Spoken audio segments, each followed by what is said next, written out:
आज़ादी का 75वां साल हम मना रहे हैं अमृत महोत्सव के रूप में,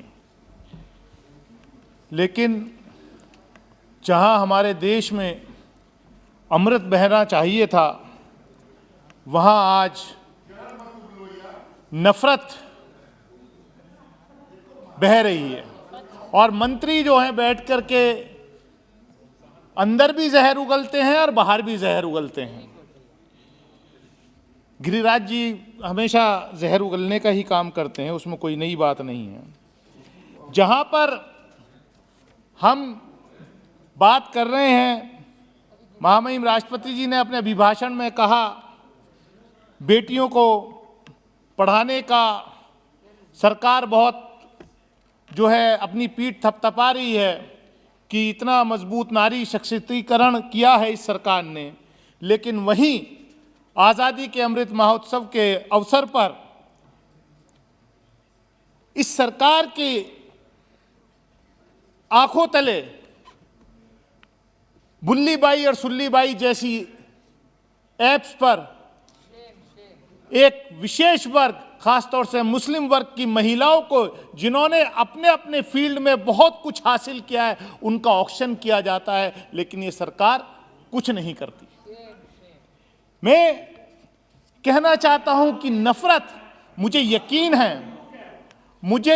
है कि आदरणीय प्रधानमंत्री जी जब आएंगे, अपना रिप्लाई देंगे, तो ये अब यहां पर वो जवाब देंगे कि जो धर्म संसद के नाम पर, अनहोली धर्म संसद जो हरिद्वार के अंदर हुई और वहां पर एक विशेष वर्ग के, खास तौर से माइनॉरिटीज के लोगों को, मुसलमानों को कत्लेआम करने की बात कही गई, उस पर सरकार की तरफ से आज तक कोई टिप्पणी नहीं आई। मैं इस सदन का सदस्य होने के नाते ये गुजारिश करूंगा कि प्रधानमंत्री जी जब जवाब दें, कम से कम उनको हर चीज पे वो ट्वीट कर देते हैं, लेकिन इतनी बड़ी घटना हरिद्वार के अंदर, उत्तराखंड के अंदर, उत्तर प्रदेश के अंदर रोज ये संसदें हो रही हैं और आज तक प्रधानमंत्री जी को ये मतलब फुर्सत नहीं मिली कि उनको उसको कंडेम करें। मुझे विश्वास है कि वो आएंगे, इस पर जरूर जवाब देंगे। मैं कहना चाहता हूं, ये सरकार, देखिए जब मैं बोलने खड़ा होता हूं, इस सरकार के मंत्री डिस्टर्ब करते हैं, लेकिन मुझे गर्व है इस बात का कि नहीं, मुझे गर्व है इस बात का कि आप मुझे डिस्टर्ब कर रहे हो, आप क्यों डरते हो? और लेकिन ये सोच लेना कि जब प्रधानमंत्री जी बोलेंगे मैं भी डिस्टर्ब करूंगा, मैं डरने वाला नहीं हूं। सोच लीजिए, गिरिराज एड्रेस टू चेयर, तो इनको हाउस ऑर्डर में करिए सर, मिनिस्टर हैं, इनको मतलब लिहाज करना चाहिए। आगे बोलिए। मैं एक शोषित वंचित समाज को रिप्रेजेंट करने वाला, उस पार्टी को, बहुजन समाज पार्टी को रिप्रेजेंट करने वाला व्यक्ति यहां बोल रहा है और उसको ये हमेशा डिस्टर्ब करते हैं।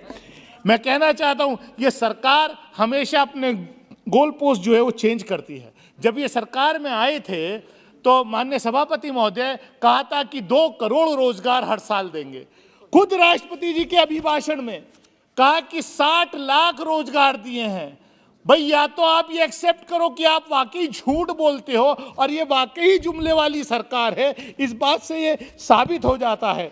मैं कहना चाहता हूं, आप देखिए, मुझे याद है जब मैं यहाँ चुन के आया था 2019 के प्रेसिडेंशियल एड्रेस में, उसकी शुरुआत जो हुई थी नारायण गुरुजी से, नारायण गुरुजी का नाम लेकर के उस प्रेसिडेंशियल एड्रेस की शुरुआत थी।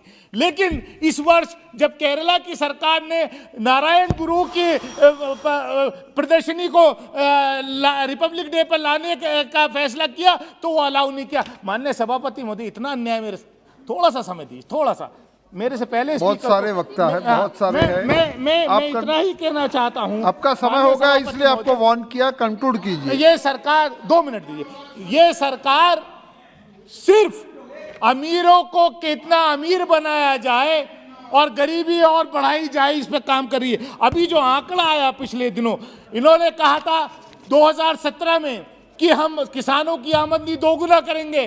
किसानों की आमदनी दोगुना तो दोगुना, उनको लागत भी नहीं मिल रही। लेकिन जो आंकड़ा आया कि 142 लोग इस देश में ऐसे हैं जिनकी संपत्ति इस कोरोना काल के दौरान 23 लाख करोड़ से बढ़कर के 56 लाख करोड़ हो गई।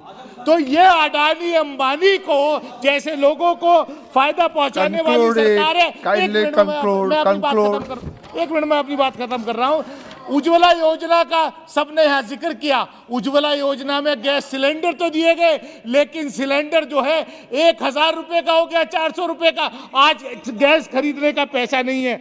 और मैं एक बात और कहकर अपनी बात खत्म करूंगा अध्यक्ष महोदय, सभापति महोदय। देखिए, इस कोरोना के नाम पर स्कूल, कॉलेजेस, यूनिवर्सिटीज बंद है। हमारी जनरेशन, ये 2 साल की जो नौजवान जनरेशन है, जो बच्चे हैं, इनका कितना नुकसान हो रहा है। डिजिटल डिवाइड बहुत बात करती है सरकार, हर गांव में कनेक्शन है इंटरनेट का। सर 80% लोगों के पास अभी भी गांव देहात में स्मार्टफोन नहीं है। I am concluding. Thank you नबा कुमार सरानिया जी। खत्म करो तो फिर खत्म कीजिए। हाँ, समाप्त कीजिए, समाप्त कीजिए। 1 मिनट, मेरे से पहले सांसद ने एक वाक्य में समाप्त कीजिए। एक सांसद के ऊपर आज मेरे जनपद में गोली चलती है। देखिए, हो सकता मेरे मतभेद आपसे हो, लेकिन नबा कुमार सरानिया जी